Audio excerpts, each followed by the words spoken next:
E aí pessoal, eu me chamo Alex, sou bolsista do PIBID e eu estou aqui nesse vídeo para a gente resolver as questões das apostilas do primeiro e segundo bimestre do sétimo ano do ensino fundamental. Vamos começar resolvendo a apostila do primeiro bimestre. A primeira questão da aula 1, ar e sua composição, diz o seguinte: ventos, deslocamentos de massas de ar e chuvas são fenômenos meteorológicos que ocorrem em que camada? Bem, a gente sabe que os fenômenos meteorológicos ocorrem na camada mais próxima da crosta terrestre, ou seja, aquela camada em que nós estamos. Qual seria essa camada? Alternativa A, termosfera. Bem, a gente sabe que a termosfera não é, porque é aquela camada que vem antes da exosfera, aquela camada mais quente. É a troposfera? Sim, é a alternativa B. A troposfera é aquela primeira camada, a camada que está mais próxima à crosta terrestre, e é nela que está o ar que respiramos e ocorrem os fenômenos meteorológicos, além de ter também vapor d'água, umidade, nuvens e assim por diante. A mesosfera é a camada do meio, a estratosfera é a camada que vem depois da troposfera e que possui também, no caso, O3, gás ozônio, e a exosfera é a última camada, como já havia mencionado. Questão 2 da aula 1. Sobre as camadas da atmosfera terrestre, podemos afirmar: assinale V para as proposições verdadeiras e F para as proposições falsas. Primeira proposição: exosfera é a camada mais extensa da atmosfera, camada onde orbitam os satélites artificiais. Bem, ok, orbitam os satélites nesta camada, mas ela não é a camada mais extensa. A camada mais extensa é a termosfera. Portanto, essa primeira proposição é falsa.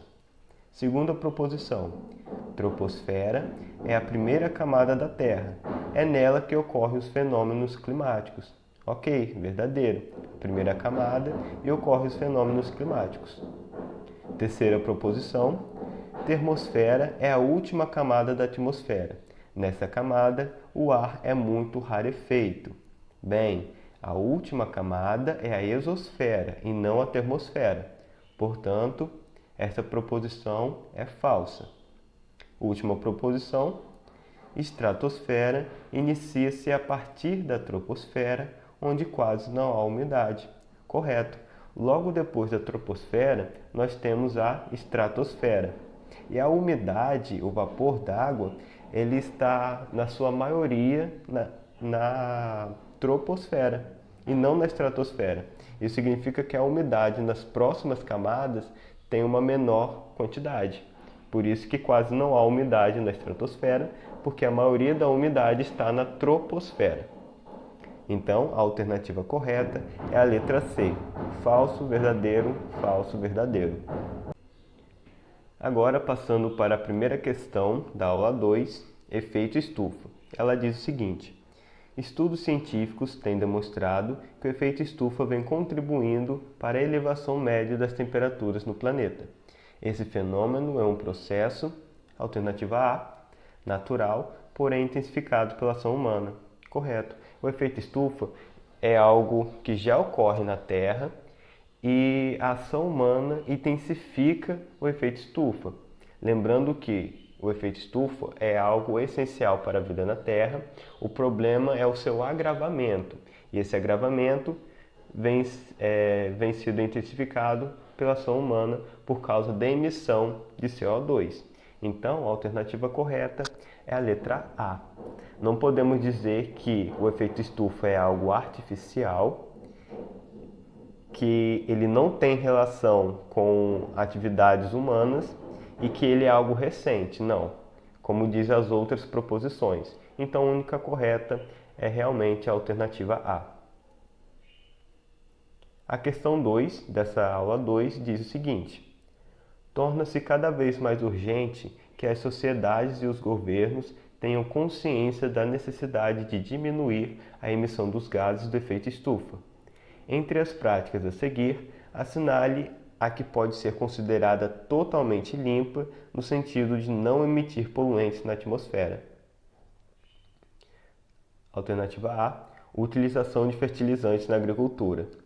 Bem, por conta da utilização de fertilizantes, acaba tendo a emissão de óxido nitroso na atmosfera. Isso porque os fertilizantes, eles possuem na sua composição nitrogênio e as bactérias no solo vão utilizar esse nitrogênio e, consequentemente, liberar óxido nitroso a partir desse nitrogênio.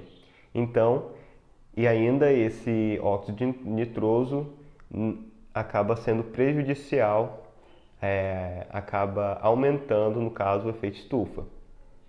Alternativa B, produção de energia em hidrelétricas.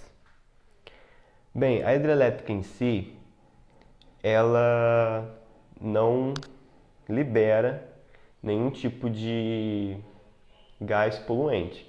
Porém, ela alaga uma grande área de terra, uma grande área, e nessa área vai ficar, por exemplo, uma matéria orgânica, por exemplo, galhos, folhas, e a decomposição dessa matéria vai liberar CO2 e metano, que são gases de efeito estufa.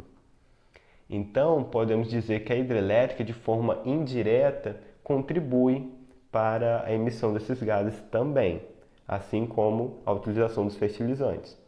C. Atividade pecuária. Nós sabemos que, por exemplo, animais ruminantes, eles acabam liberando metano e isso também contribui para o efeito estufa. Letra D. Atuação de usinas nucleares de energia. Essa, então, é a nossa alternativa correta. As usinas nucleares são bastante perigosas. Se ocorrer, por exemplo, um acidente nuclear, o ar vai ficar radioativo, mas se não houver nenhum acidente, todo o processo numa usina nuclear não libera nenhum tipo de gás poluente. Então, a alternativa correta é a letra D. Agora, a primeira questão da aula 3, mudanças climáticas, diz o seguinte: que atitudes você pode realizar para combater o aquecimento? Nesse caso aqui, é o aquecimento global. Eu listei aqui algumas atitudes, mas vocês podem listar algumas outras mais, que eu não acabei citando. As que eu coloquei são: evitar o uso de canudos e copos descartáveis. Aqui não precisa ser exatamente só esses dois materiais, pode ser qualquer outro material plástico que seja descartável. Evitar o uso de carros sempre que possível, isso porque diminuindo a quantidade de carros trafegando vai diminuir, consequentemente, a quantidade de CO2 liberado. Economizar energia elétrica, porque se a usina que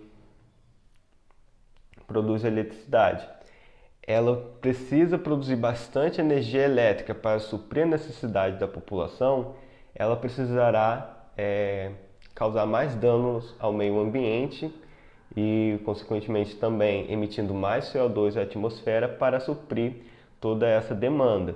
Se todo mundo diminuir a quantidade de energia elétrica e economizar nesse consumo, a usina não vai precisar trabalhar tanto e, consequentemente, não vai liberar tanto CO2.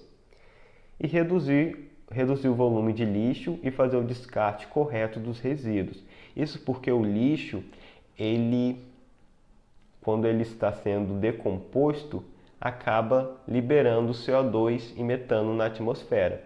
Por isso que é interessante também a gente não desperdiçar o alimento, o alimento que a gente está comendo.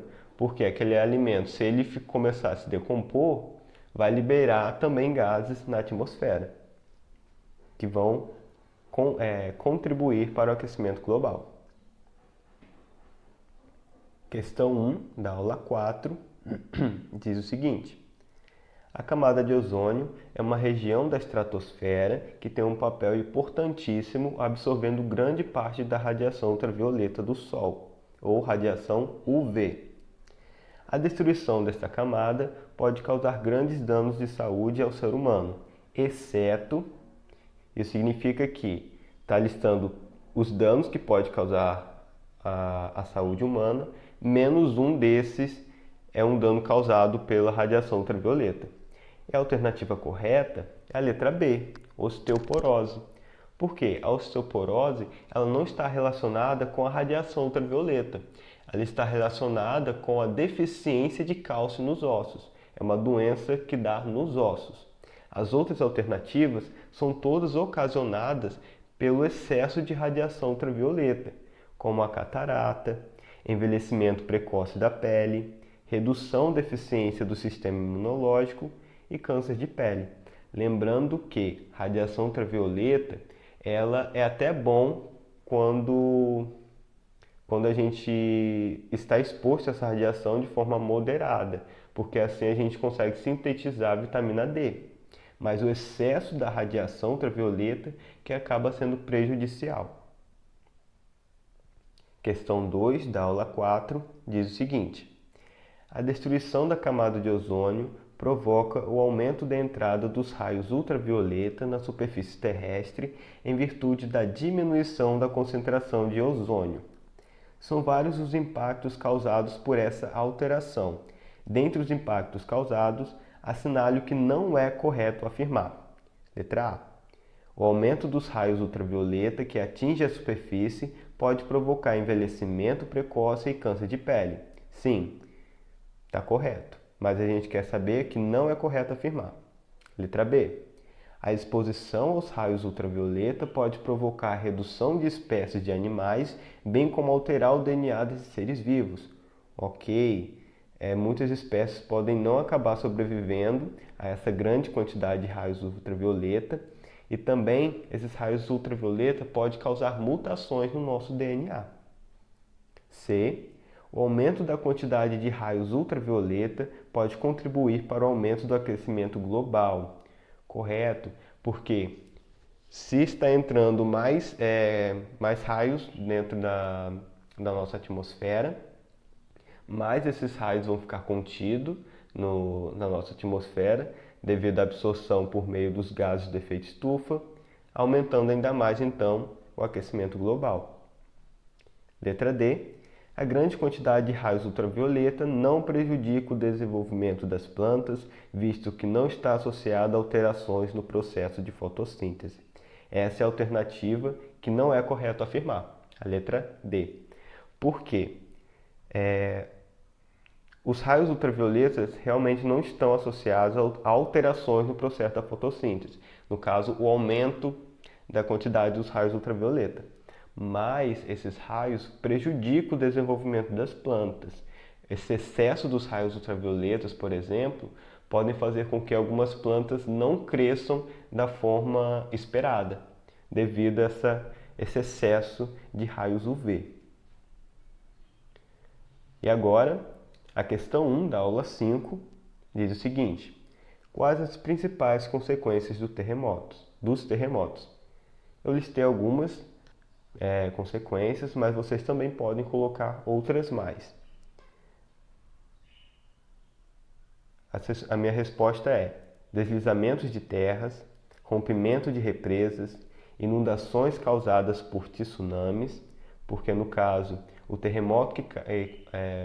terremoto causado no oceano acarreta aquelas ondas gigantes chamadas de tsunamis, destruição de casas e prédios, além de mortes e feridos.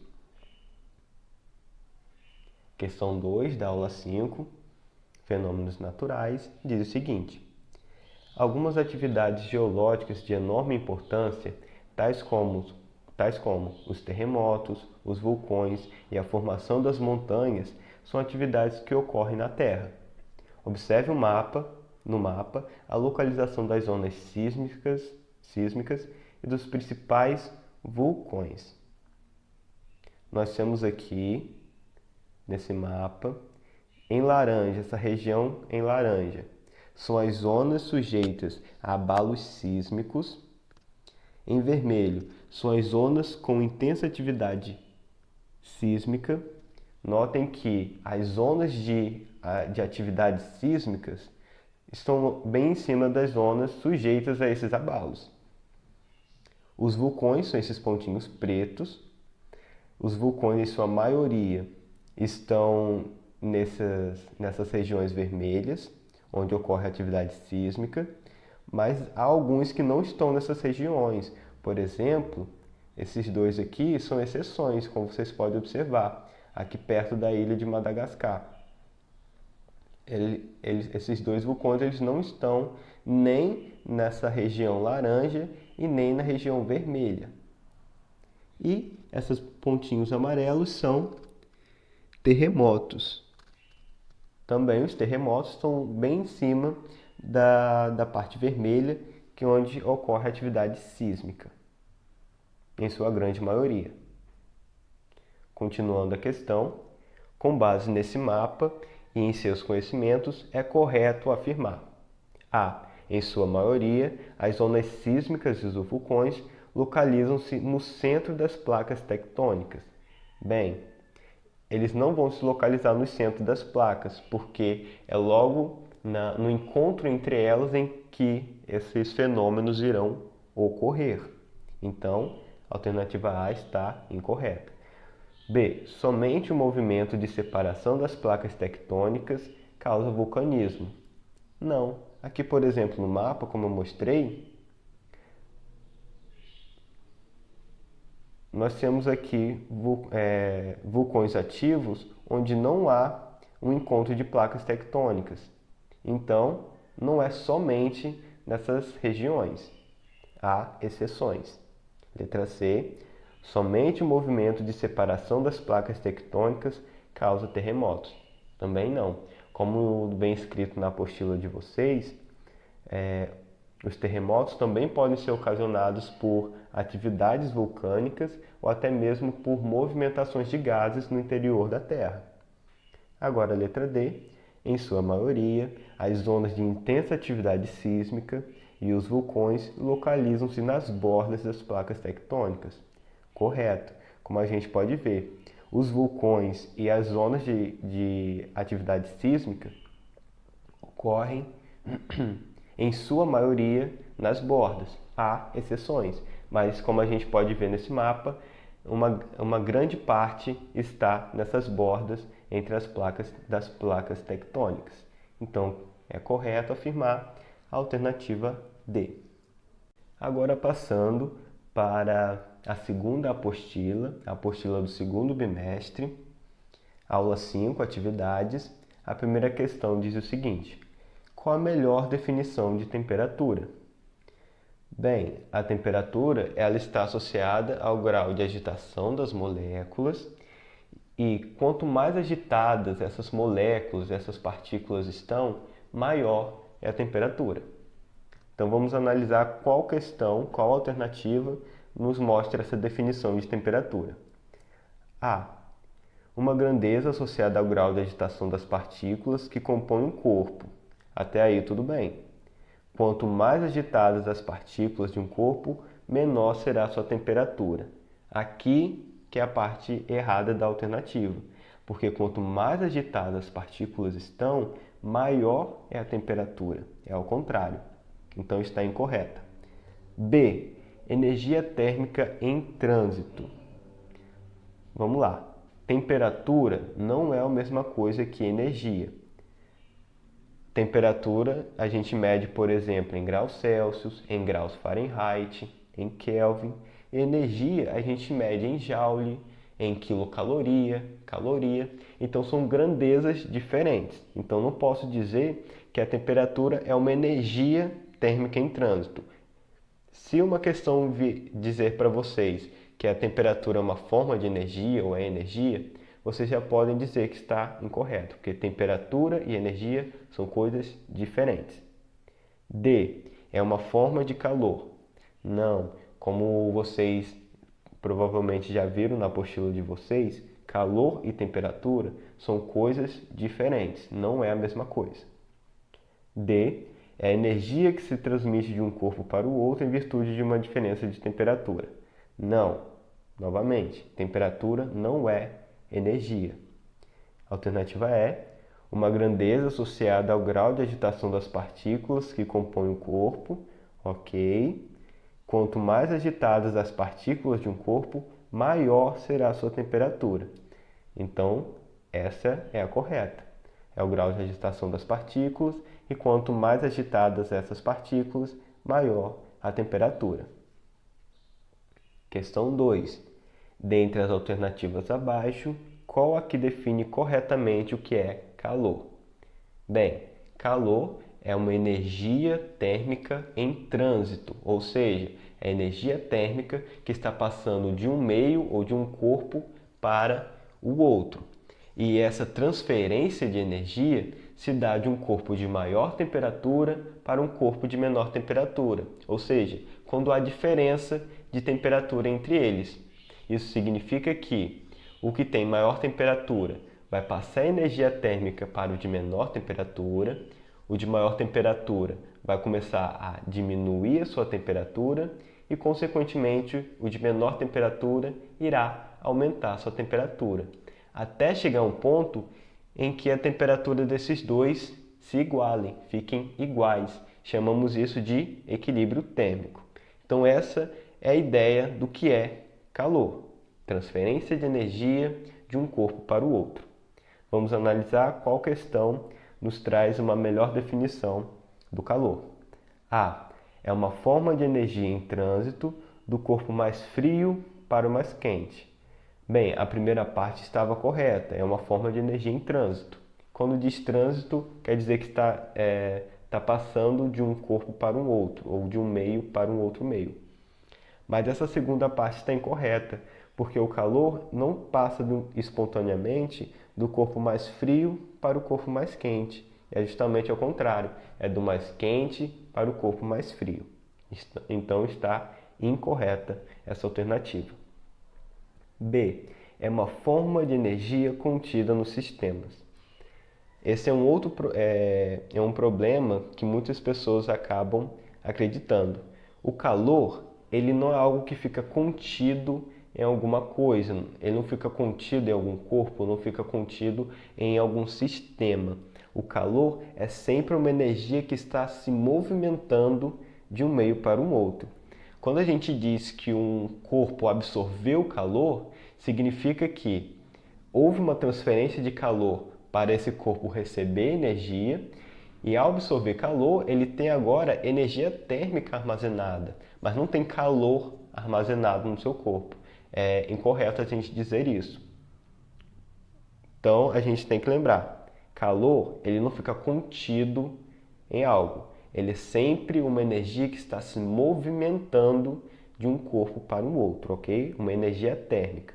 Então, a letra B está incorreta. C. É uma energia de trânsito de um sistema a outro devido à diferença de temperatura entre eles. Correto. Essa transferência de energia se dá devido a essa diferença de temperatura de um corpo mais quente para um corpo mais frio. Vamos ver por que a letra D e a letra E estão incorretas. D. É uma forma de energia superabundante nos corpos quentes. Bem, aqui dá a ideia de que o calor está armazenado nos corpos quentes. E como eu falei anteriormente, o calor não é algo que fica armazenado ou contido em um corpo. Então está incorreto. E trata-se de um sinônimo de temperatura em um sistema. Não. Temperatura e calor não são sinônimos, são coisas diferentes. Como eu já mencionei, temperatura está relacionado ao grau de agitação das partículas e o calor é uma energia térmica que está se movimentando de um corpo para um outro corpo devido à diferença de temperatura entre esses dois corpos. Vamos para a questão 3.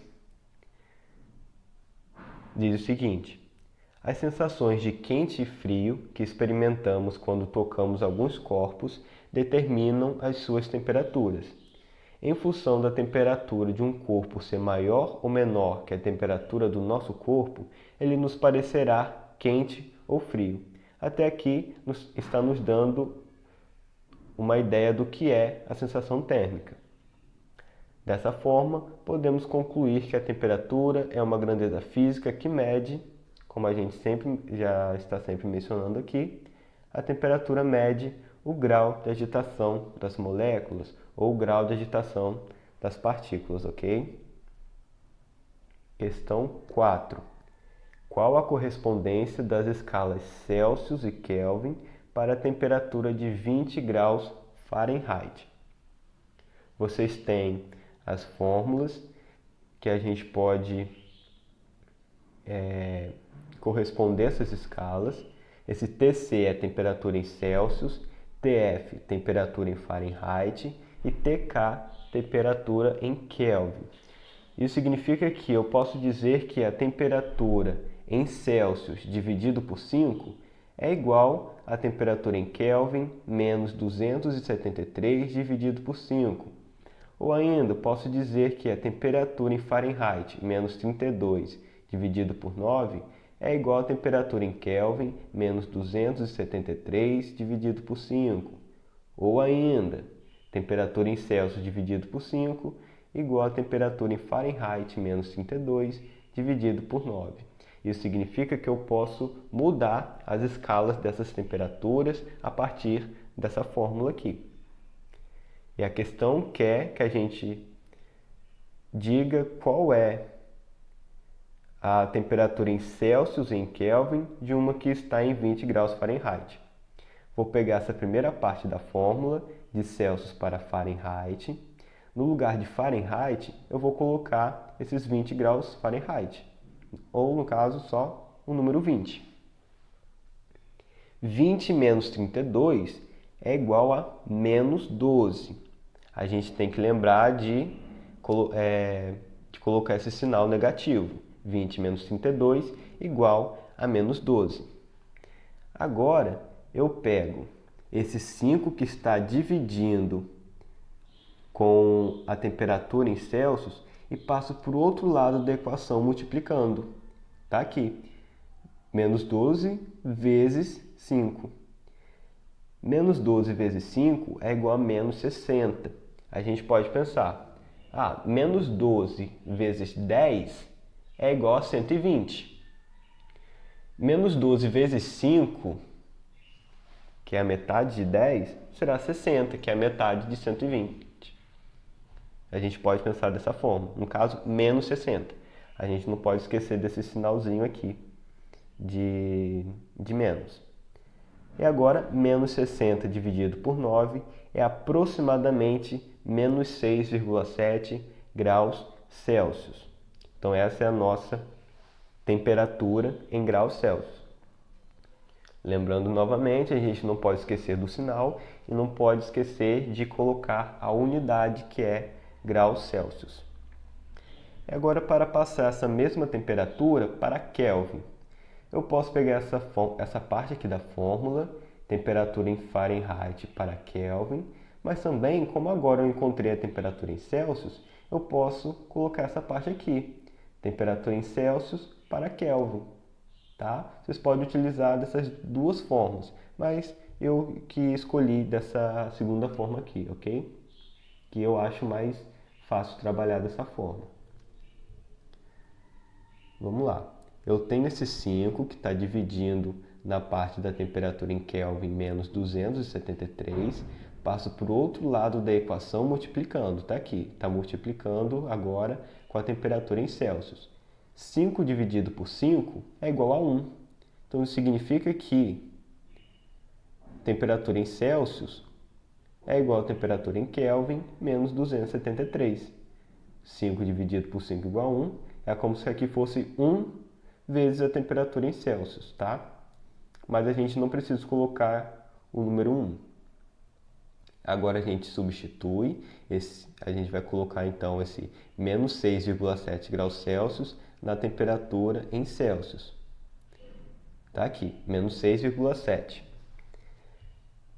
Eu tenho esse menos 273, eu vou passar para o outro lado da equação. Ele está negativo, então passa para o outro lado da equação positivo, como eu fiz aqui.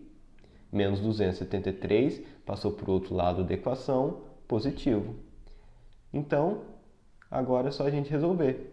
273 menos 6,7 é igual a 266,3 Kelvin. Essa é a nossa resposta. Lembrando que o Kelvin ele não admite esse grau que a gente coloca tanto no Fahrenheit quanto no Celsius. É só apenas Kelvin, a gente não coloca o grau, tá? E por fim, questão 5 diz o seguinte: a energia resultante da utilização de combustíveis fósseis e biomassa é convertida em movimento de veículos, imprescindível para o sistema de transporte no país. A transformação de energia química em energia mecânica acontece.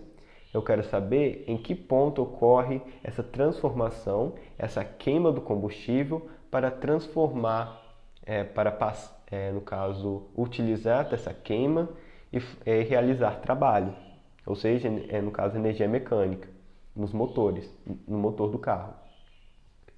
Bem, a alternativa correta é a letra A. Por quê?